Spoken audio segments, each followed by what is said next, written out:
This is the Citizen of Heaven podcast, number 81, Kindness. I am Al Hammons, and I am a Citizen of Heaven, and your embedded correspondent in Satan's world. Thanks for tuning in this week.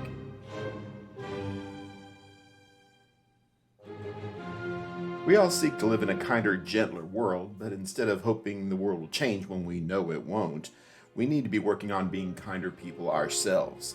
This week we will discuss going the extra mile and showing kindness, the problems JD Tant had when he did exactly that, the way you can be part of the solution, or at least less a part of the problem, and how winning the game can be the last thing in the world you want to do.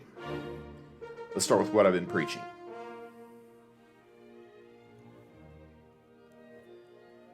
I remember growing up listening to Glenn Campbell records, and one of my very favorite songs was Try a Little Kindness. I don't doubt for a second that the reason I liked the song, like I liked every other song that I liked back in those days, was because it was peppy and had a nice little tempo to it and easy to sing along with. But the idea of experimenting with kindness in a world that seems oftentimes absolutely allergic to the concept of kindness is a theme that has resonated with me in recent years. We are surrounded by not just evil, not just sin, and not even just people who are proud of sinning, but so many people who seem to just take joy in sin, take joy in bitterness and unkindness and unpleasantness, bragging almost about how difficult they are to get along with, going from t-shirts about don't talk to me until I get my coffee to out and out hatred that you see oftentimes in the world, social media, on the news, or whatever. And it should not be a surprise to Christians that God rejects this mentality. What God wants us to do in these situations is work a little bit harder at it. And I was wrestling in my mind whether I wanted to use the analogy of Proverbs 25:11, where it talks about how we put apples of gold in settings of silver. It's like that's the way that you use these choice words in fitting circumstances. Or I wanted to go to the Sermon on the Mount and look at what Jesus says in Matthew chapter 5, verse 41, that we go the extra mile. And obviously in that context, he's not talking specifically about kind words, but rather just going to extremes when it seems unreasonable to go to extremes. And the more I thought about it, the more I realized that I was talking about the same thing in both of those situations. When Jesus requires us to go the extra mile, and in the context of kindness, what he's saying there is that your gestures, your efforts in the cause of kindness, and ultimately in the cause of Christ, may or may not be properly appreciated. And they may or may not come natural to you. You may or may not enjoy the experience, but it's the right thing for you to do. And so you do it. And it does take extra effort. It may take extra expense. It may go against your nature. It certainly is going to go against the nature of the people out there in the world.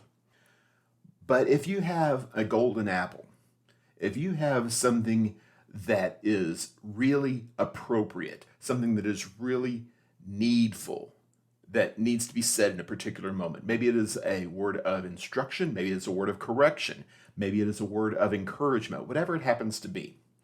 If we can place that in a framework where it is properly appreciated, where it is shown off essentially, a setting of silver, it makes it so much easier for those words to be properly appreciated and listened to.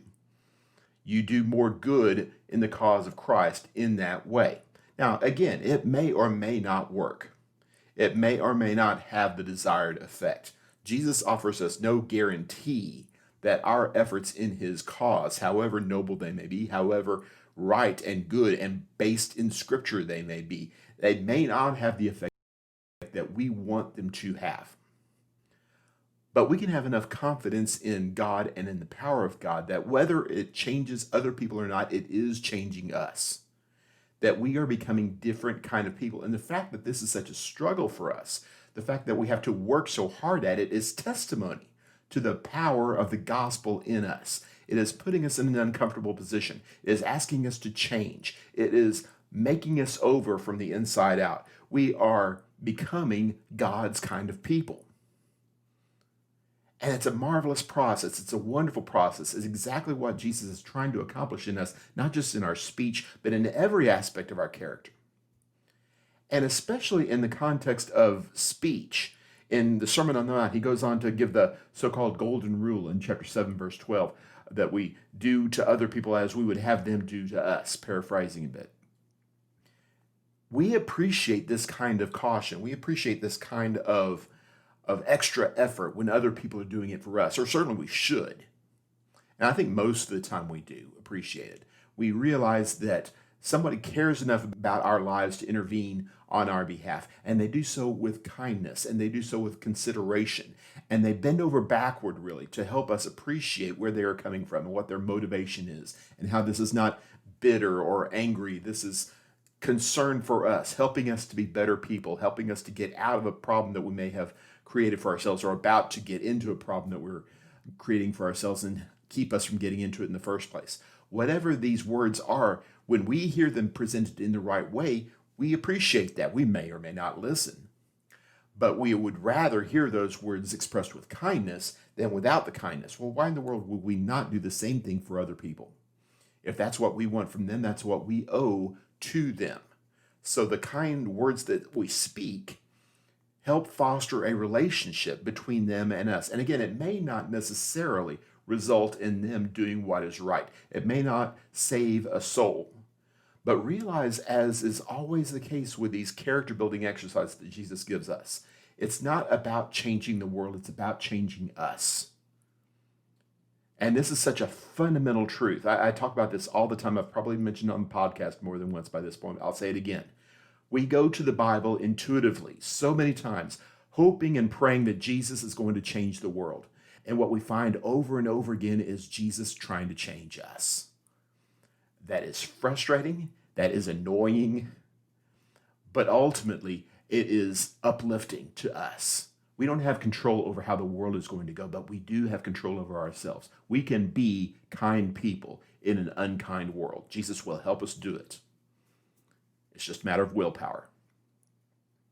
Anyway, that's what I've been preaching.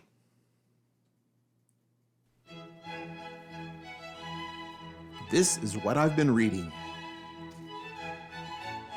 More from JD Tant, Texas Preacher this week. Before too long, you're going to get the impression that I read this book and it had an impact on my life or something. The story of Tant is an interesting one, and oftentimes, in carnal terms at least, a very frustrating one.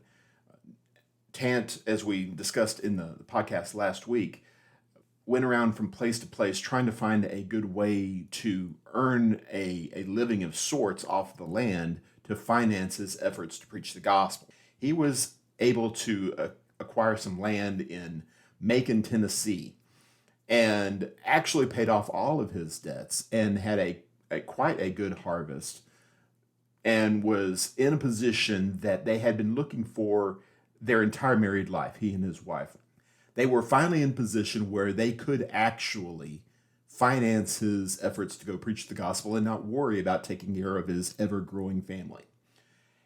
But instead of taking confidence in their physical possessions, instead, Tant felt a compulsion to help other people. And so he set up this arrangement on his property where he divided much of it into separate areas and sold it, essentially, to 8 families who would come and pay him $100 a year for 15 years. No interest, no down payment. And they would farm that land and use the proceeds of that land to pay off the mortgage on the land and whatever debts they might incur. And according to Mrs. Tant, who is quoted extensively in this particular section, it's no surprise that they had people take Tant up on this offer. It's a tremendous offer. She said they would have been fools if they hadn't done it. You would love to hear that this story ended with these people becoming very, very prosperous and paying off all of their debts, even paying it off ahead of time and going on and learning from Brother Tant and carrying the same example into their lives. And this became this blossoming pay it forward kind of situation, and everybody's happy and happily ever after the end. It did not turn out that way. And if you've lived very long in the world, you're not going to be surprised to hear that. Since the story is about Christians, You would like to think that this would be an exception to the rule. It's not. And I'm not sure exactly how much more reliable our brethren are with regard to such things than other people. I would like to think that we'd be better at paying our debts. I think that we'd be more grateful people, more honorable people. But financial dealings oftentimes brings out the worst in people, regardless of whether they do or do not confess Jesus Christ as Lord.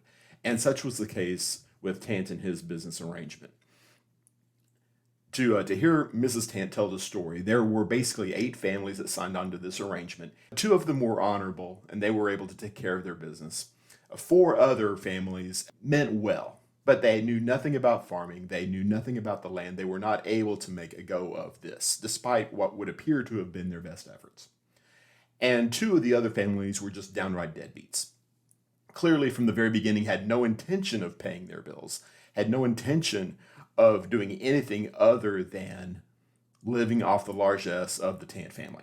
And eventually, they essentially went broke. They had to sell their land, the Tants did, to pay all of the debts that these other people had been running up on Mr. Tant's bill. It ought not be that way.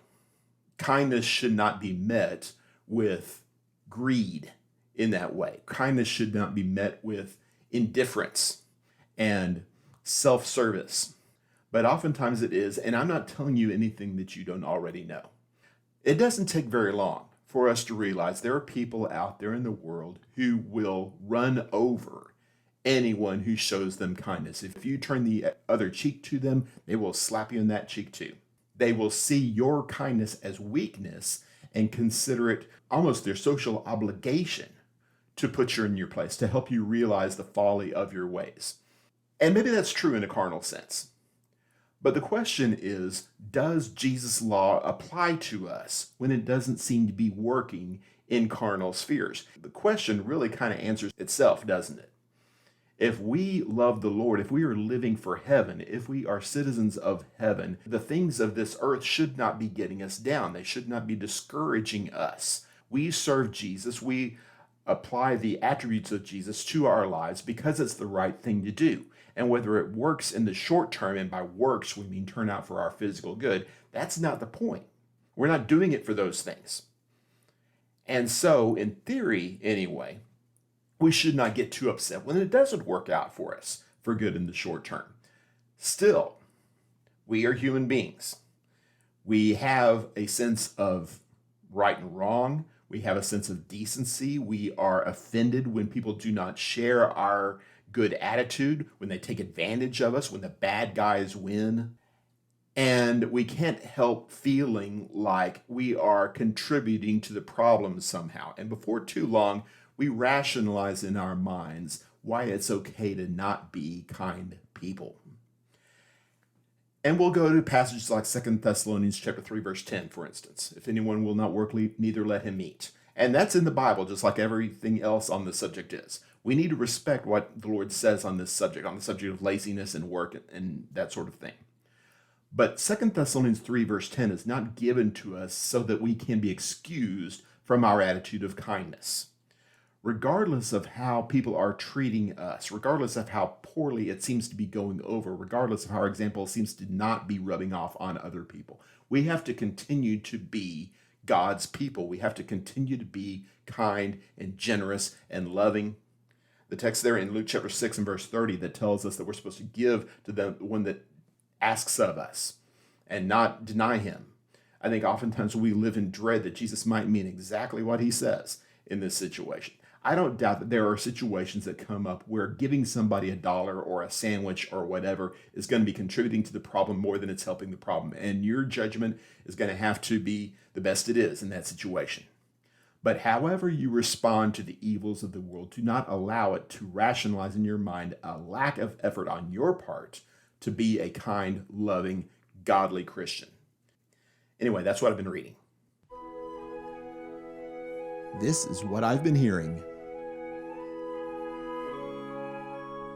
Every once in a while, I give very serious consideration to turning off of social media and the internet and all of that kind of thing entirely. And so far, I haven't done it. I'm not saying I wouldn't do it. The reason I don't is because I employ social media so much with regard to the work that I do. And if I don't get on Facebook or YouTube or whatever, then the efforts that I am making in those areas aren't going to be made. So far, I haven't.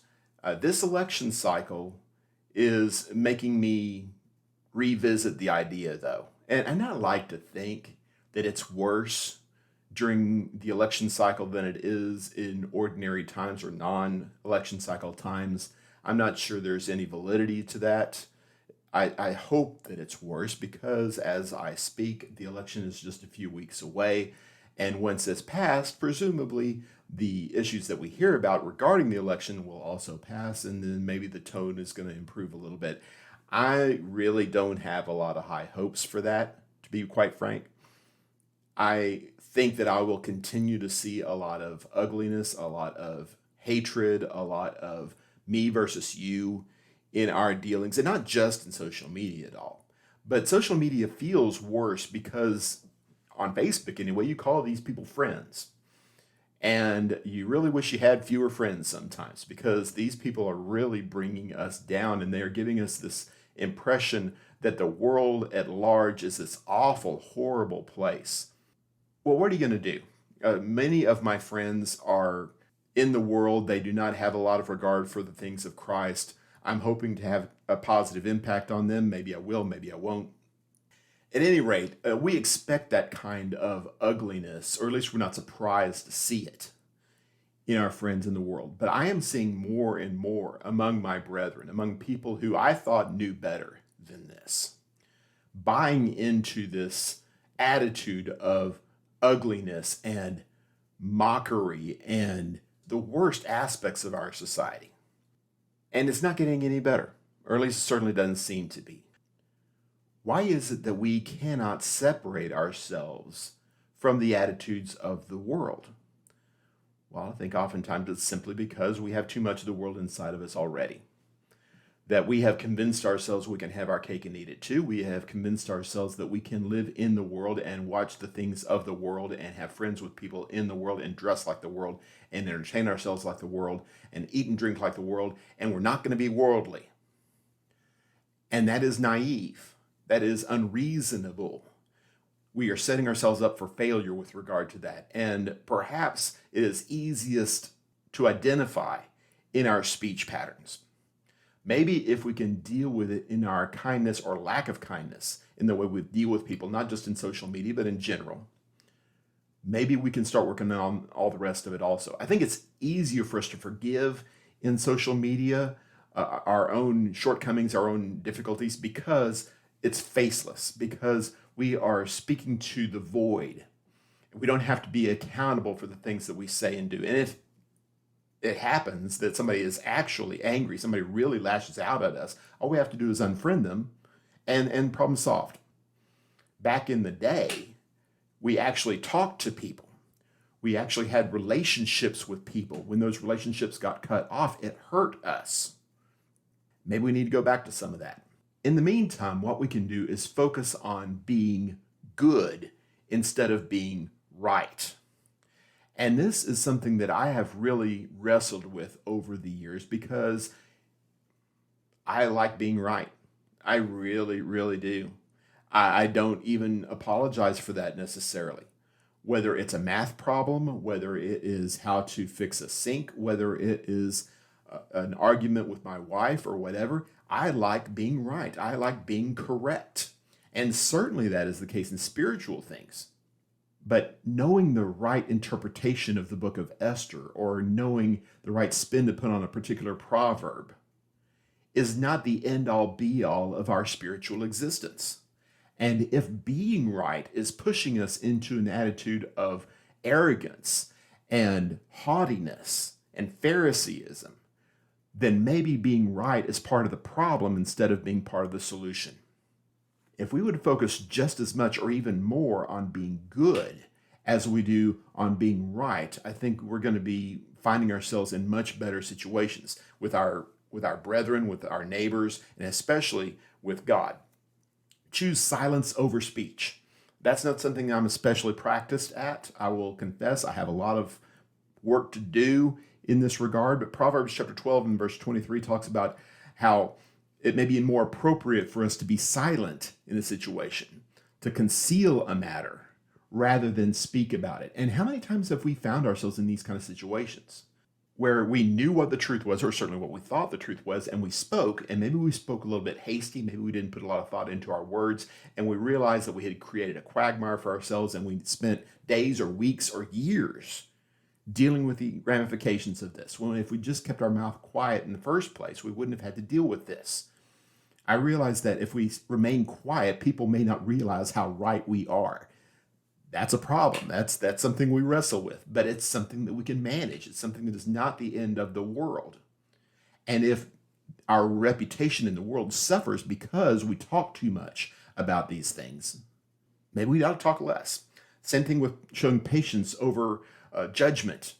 We quote Matthew chapter 7, verse 1 and 2, and usually I quote it to say people misunderstand what this passage means. Judge not that you be not judged.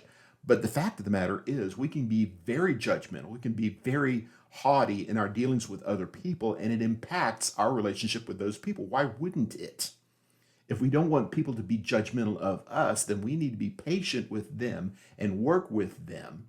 And yes, at some point, as this context goes on to say, we're going to have to choose to not cast pearls before swine. But before we start calling people swines, maybe we should understand them a little bit better. Walk a mile in their shoes, as it were. Choose love over anger always. Do not dwell in anger. Do not allow it to eat away at us. Don't let the sun go down on your wrath, as Paul says in Ephesians chapter 4, verse 26 and 27. We need to be loving toward our enemies, always encouraging, always supportive of them. Not of their sin by any means, but appreciating that they are made in the image of God just like we are, and we have an obligation of love toward them that is not negotiable. That does not depend on how right they are or how much they appreciate how right we are. Love your enemies. Pray for those who despitefully use you. I think you'll find that if you pray for the people on the other side of the aisle, if you pray for the people on the other side of the country, people who have a different faith or a lack of faith, instead of spending all of your time ridiculing them on social media, you're going to find yourself in a much kinder place, a much gentler place, a place that, frankly, is going to glorify God a lot more effectively. Anyway, that's what I've been hearing. This is what I've been playing. If you hang around board game cafes, if you watch board game videos on YouTube, if you listen to board game podcasts, you start picking up the lingo. And it probably doesn't take very long. One of the first phrases that we picked up while we started following the hobby is "take that." And that's one of the phrases that made the most sense. In fact, you probably have a pretty good idea what a take that kind of game is before I explain it to you. In fact, your experience may be entirely with take that games, because most of the mass market games that I grew up with, Monopoly and Sorry and things of that nature, have a great deal of take that in them. But briefly, what take that is a mechanism where you take an action that has a direct and negative impact on somebody else.